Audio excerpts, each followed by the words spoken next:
Hello, everybody. Welcome back. It is Captain Boring here. Your 10-minute sports report is on its way. Thank you, everyone, for being here. Like I said, I am your host, Captain Boring. This is your sports report for Friday. It is the 17th of May, 2023. These are my gaming headphones, which I was trying to charge, but I just realized I don't think that they do charge, or maybe they were charged. Maybe they were charging. Yeah, not really sure. So anyway, these are my gaming headphones. For those of you watching and not just listening. And I get really distracted. Anyway, it's Friday afternoon. I'll get you all caught up from what's going on with hockey. Playoffs, we had someone arrested on last night. That is Thursday, but it's not who you think. But let's start in Ann Arbor. Ann Arbor will do something that it hasn't done before, and that's will sell alcohol inside the big house for college football games. They will begin their season August 31st with a home opener against Fresno State, and they will now sell alcohol. They were one of a few Power 5 schools that didn't up until this point. According to a survey, the Associated Press, the Power 5 conference schools, and Notre Dame, 55 out of 69 sold alcohol in public areas in their stadiums. Michigan State, Kentucky, Stanford began alcohol sales in 23. So they are jumping on the trend. I'm sure it is a way to make money. I actually thought it was smart. Michigan started selling alcohol sales at Yost Ice Arena and Chrysler Center in February as a trial run. It went well. There were no reported issues. However, here's where things get a little tight. This is the biggest stadium in America. There are on average 110, 111,000 people in that stadium on a given Saturday when they play. Especially on a night game, and the first game against Fresno State is night game. You're going to let everybody drink all day long and tailgate all day long and then buy alcohol in the stadium. Things can get rowdy. Things can get rough. So we'll have to see how that plays into it. Michigan was always a very nice atmosphere. And yes, I know I'm a Michigan man, as you can see by the thing behind me, but Michigan was a very nice atmosphere because it wasn't too rough and rowdy. And I'm just wondering if the sale of alcohol will change that. However, everyone's trying to make money. Everyone's trying to get a piece of the pie. And a way to do that is to sell alcohol. So Michigan, for the first time ever, will do that inside their stadium. Alrighty, the new video game announcement dropped. It is July 19th. College Football 25, after a 14-year hiatus, is back. It dropped yesterday, and then the full reveal trailer dropped just today at 11 a.m. Cornerback, wide receiver Travis Hunter out of Colorado. Quarterback out of Texas, Quinn Ewers, and running back out of, yes, you better believe it, hail to the victors, Michigan, the defending 2023 national champion star running back Donovan Edwards, all share the cover of College Football 25. The game looks fantastic. I have a lot of questions. I'm not really sure I will get any answer. The gameplay looks really good. I'm very excited to see how it goes. It is set to be released on PlayStation 5 and Xbox Series X/S on July 19th. I will be pre-ordering, therefore getting it 3 days early. Alrighty, now some actual sports news that actually matters. By the way, go follow me on Twitch, Captain Boring 11. I will be streaming that game when it comes out. I'm very excited right now. Right now, I do stream Madden, so don't go on Twitch, like me, and set your notifications on. I'm on about once every day and a half or so. But police have arrested the #1 world golfer, Scotty Scheffler. He is down in Louisville, Kentucky at Valhalla Golf Course. He was arrested Friday morning. An officer, so what happened was a pedestrian was struck and killed by one of the shuttle buses. Scotty Scheffler had nothing to do with that. He was waiting in traffic to turn left into the golf course. What he did is he crossed the median. Cops had it, traffic stop both ways, crossed the median and went to turn left. A cop told him to stop. He didn't. He turned left in. He then was driving very slow. The cop, he jumped on Scotty Scheffler's car. He was drugged by Scotty Scheffler's car that wasn't going very fast, from what I understand. He then pulled Scotty Scheffler out of the car, arrested him. My favorite part about this is Jeff Darlington, who's down there for ESPN reporting on this, is witnessing all of this as he was doing in the report. And as Scotty's being pulled from the car, he looks at Jeff Darlington and goes, "Can you do anything? Can you help me out here?" The cop said, "You stay right there, sir. Scotty Scheffler's going to jail." I find that very funny that what is another civilian's going to do? You didn't listen to the cop. He is being charged with 4 counts of stuff, and one of them is assault, second-degree assault on a police officer, third-degree criminal mischief, reckless driving, and disregarding traffic signals from an officer directing traffic. The assault charge is a felony. The others are misdemeanors. He was arrested. He was released, and he did make his team time for the second round at Valhalla. Just listen to the police officers, people, and just be on your merry way. All right, let's take you back to Wednesday night, where it was an elimination game for the Cleveland Cavaliers. They were without their star, Donovan Mitchell, yet again. He sat out with the calf strain, facing elimination against the best team in the NBA.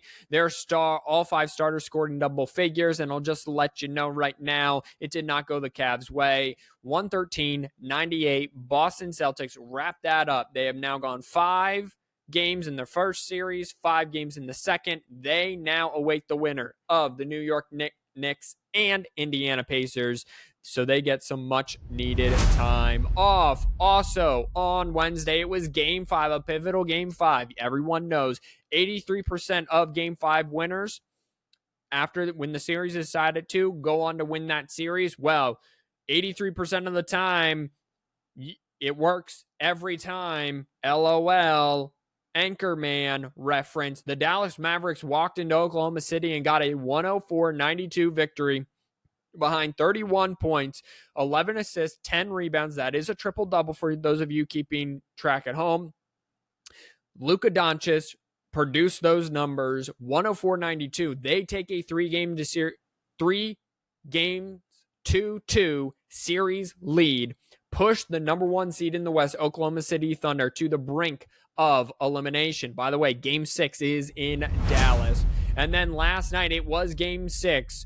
The number 3 Minnesota Timberwolves facing elimination at home, and they responded in a huge way. It just was not the Denver Nuggets night. They shot the Denver Nuggets 19% from 3. They shot 30% from the field in general. Meanwhile, the Minnesota Timberwolves shot 37% from 3, 47% from the field, and they routed the Denver Nuggets by 45 to force Game 7. Anthony Edwards had 27 points to lead the way. 4 or 5 stars scored in double figures. But I'll tell you what, the Nuggets, after losing the first 2 games of this series, and this Game 2 in embarrassing fashion, then embarrass the Minnesota Timberwolves in the next 3 games to then get embarrassed in Game 6. This series tied at 3. Game 7 is this weekend. Tonight, it is Game 6. The Indiana Pacers on the brink of elimination, down 3-2. They are at home. They try to force a Game 7. They will have to fend off 40-point man Jalen Brunson, who already has 4 40-point games yet this postseason. He tries to close out the Indiana Pacers and move on to take on the Boston Celtics. On Saturday is an elimination game for the number 1 team out west, and that would be the Oklahoma City Thunder taking on the Dallas Mavericks. Luka Doncic tries to get back to the conference finals and eliminate the 1 seed Oklahoma City Thunder. Like I said, that game is in Dallas. And then Sunday, it is potentially a pair of Game 7s, but one for sure. The Minnesota Timberwolves take on the Denver Nuggets in Denver. Game 7. Winner take all. Winner will move on to take on potentially the Mavericks, or potentially there will be a Game 7 there, depending on what happens Saturday night. And then the if necessary Game 7 are if the Pacers beat the Knicks tonight. Game 7 would be in Madison Square Garden on Sunday. That would be Sunday afternoon at 3:30. Alrighty, let's go over to the ice and look at the Lord Stanley Cup, a team facing elimination on Wednesday night. That would be the Colorado Avalanche. They won game 1 of this series, have lost 3 straight, and now we're on the brink of elimination, down 3-1. Well, guess what? Cale Makar was not going to let that happen. He had a goal in the second, a goal in the third. Nathan MacKinnon had a goal in the third, and that was enough to get it done. 5 goals in total, 3 in the third period. They beat the Dallas Stars 5-3 to stave off elimination and force a Game 6 back in Colorado. A team that had been forced to a Game 6, and that was the best team in all of hockey, the New York Rangers. After going up 3-0 on the Carolina Hurricane, they had lost 2 straight and were trying to find their way, trying to prevent a force of a Game 7. Well, it did not look good early. Martin Necas got things started in the first period with the Carolina Hurricane. Then Seth Jarvis added to that. It was then 2-0 Carolina. Vincent Trocheck got a goal back for the Rangers. Then Sebastian Aho made it 3-1 Carolina, and it looked like this thing was going to Game 7 entering the third period. And then Chris Kreider decided to show up for I keep wanting to say Texas Rangers, the New York Rangers. He had a hat trick alone in the third period. The Rangers come all the way back, score 4 of their 5 goals in the third period. They beat the Hurricane 5-3 and officially eliminate them from the playoffs, winning that series 4-2. In a decisive Game 5, in a series that's tied at 2 between 2 Canada teams, the Edmonton Oilers and Vancouver did battle in Vancouver last night. Evander Kane got things started for the Edmonton Oilers. Carson Soucy then tied the game in the first period, and then Mattis Jemark got a 2-1 goal lead for the Edmonton Oilers, but then it was all Canucks from there. Philip Di Giuseppe tied the game in the second, and then JT Miller, that one's an easy one for me to pronounce, with the go-ahead goal in the third period. That would be the game winner, 3-2, and they go up 3-2, pushing the Oilers to the brink of elimination. Coming at you tonight is a pair of Game 6s. First, it's Florida Panthers trying to eliminate the Boston Bruins finally and not give up a 3-1 series lead and have it force Game 7, which they did to the Bruins last year. They are in Beantown in Boston. Bruins trying to stave off elimination, and then another team trying to stave off elimination on their home ice. That would be the Colorado Avalanche taking on the Dallas Stars. They won their first game, lost 3 straight, won 2 nights ago, Wednesday night. They're down in that series 2-3, and they are trying to force a Game 7.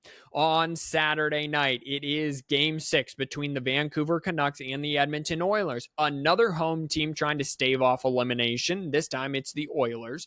After losing a pivotal Game 5, they now are on the brink of elimination. And then finally Sunday, it's 2 Game 7s if necessary. It would be the Bruins Panthers back in Florida for Game 7, and it would be the Avalanche Stars back in Dallas for a Game 7. Tune in Monday and I will get you all caught up, see who was eliminated, see who forced a Game 7, and we'll go from there. And then finally, it's the Friday check-in on the MLB, as it's a 162 game season and I'm not covering every single game because that would just be dumb. Let's start in the American League East. The New York Yankees are 8-2 on a 4-game winning streak in their last 10 games. They now sit 1 game ahead of the Baltimore Orioles, 7 games ahead of the Tampa Bay Rays, 7.5 games of the Boston Red Sox, and 9.5 against the Toronto Blue Jays. In the Central, The Central's kind of a hot mess express. Every team is either 6-4 or 5-5 in their last 10. The Cleveland Guardians, though, lead the way, 1.5 games ahead of the Royals, 2.5 ahead of the Twins from Minnesota, 5.5 ahead of the Tigers, and 13 ahead of the Chicago White Sox. In the West, it's now the Seattle Mariners up top. They are 5-5 in their last 10. 1.5 game ahead of the Houston Rangers. 5 games ahead of the Houston Astros, who are on a 5-game winning streak, 7-3 in their last 10, 6 game ahead of the Athletics, and 8 games ahead of the Angels. Let's go over to the National League. In the East, the Philadelphia Phillies continue their winning ways, 7-3 in the last 10, 2.5 ahead of the Braves, 9.5 ahead of the Nationals, 10 games ahead of the Mets, and 18 games ahead of the Miami Marlins, who are only at 13 wins on the season, and that is worst in all of MLB. If we go over to the Central, the Milwaukee Brewers lead the Cubs by 2 games. They lead the Pirates by 7 games, the Reds by 7.5, and the St. Louis Cardinals by 8. And then finally, the best team in baseball, or one of the best teams in baseball, well, not even win-wise, just one of the best teams and the highest salary team in baseball, probably. The Los Angeles Dodgers lead the San Diego Padres and the Arizona Diamondbacks by 7 games, the San Francisco Giants by 8 games, and the Colorado Rockies by 12.5 games there. And that'll do it for today's rendition of the 10-Minute Sports Report. Thank you for being here. Don't forget to like and subscribe this video. Share it with everyone you know. And just know that we are just 2 months away from the greatest video of all time coming back into my life. Until next time, everyone. Until Monday, wash your hands, you filthy animals. Be safe. Know God loves you. I pray he blesses you. Peace out.